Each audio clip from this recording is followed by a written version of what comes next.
এই বেটা এই তুই আমার ছোট ভাইরে মারছস কি লিগা? মাতারি গো ভাই। কি লিগা মারছস? শহর কি লিগা মারছস? এই গানে একটা বহামু না, পিছে যা। এই গানে একটা বহামু, এই গানে সুজা বন্ধ করে দিবি বেটা তুই। মাইরা আমার নামটা আমার ছোট চিরাজ ভাই রে, কামটা করিব। এই আমার সম্পর্কে কো, তুই আমার ভাই সম্পর্কে জানোস? তুই আমার ভাইয়ের ছোট ভাইয়ের উপর আত্মসত না ভাই, জানি। এই আইডিয়া আছে নাকি? পার্সোনাল গুলা বলবো। হ্যাঁ, আমার ভাই গোপনীয় জায়গায় পাইলস আছে, আর একটু কুষ্ঠকাঠিন্যর সমস্যা আছে, আর কদিন আগে পাতলা বাগান হয়েছে, গার্লফ্রেন্ডের সাথে সুইটা গেছে ওই সময়, ওইটার কারণে ব্যাকআপ হয় নাই। ব্যাকআপ হয়েছে আমার ভাইয়ের টাইমিং একটু কম।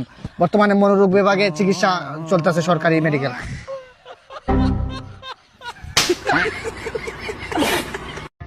এই বেটা এই তুই আমার ছোট ভাইরে মারছস কি লিগা? মাতারি গো ভাই। কি লিগা মারছস? শহর কি লিগা মারছস? এই গানে একটা বহামু না, পিছে যা। এই গানে একটা বহামু, এই গানে সুজা বন্ধ করে দিবি বেটা তুই। মাইরা আমার নামটা আমার ছোট চিরাজ ভাই রে, কামটা করিব। এই আমার সম্পর্কে কো, তুই আমার ভাই সম্পর্কে জানোস? তুই আমার ভাইয়ের ছোট ভাইয়ের উপর আত্মসত না ভাই, জানি। এই আইডিয়া আছে নাকি? পার্সোনাল গুলা বলবো। হ্যাঁ, আমার ভাই গোপনীয় জায়গায় পাইলস আছে, আর একটু কুষ্ঠকাঠিন্যর সমস্যা আছে, আর কদিন আগে পাতলা বাগান হয়েছে, গার্লফ্রেন্ডের সাথে সুইটা গেছে ওই সময়, ওইটার কারণে ব্যাকআপ হয় নাই। ব্যাকআপ হয়েছে আমার ভাইয়ের টাইমিং একটু কম। বর্তমানে মনোরোগ বিভাগে চিকিৎসা চলতেছে সরকারি মেডিকেল।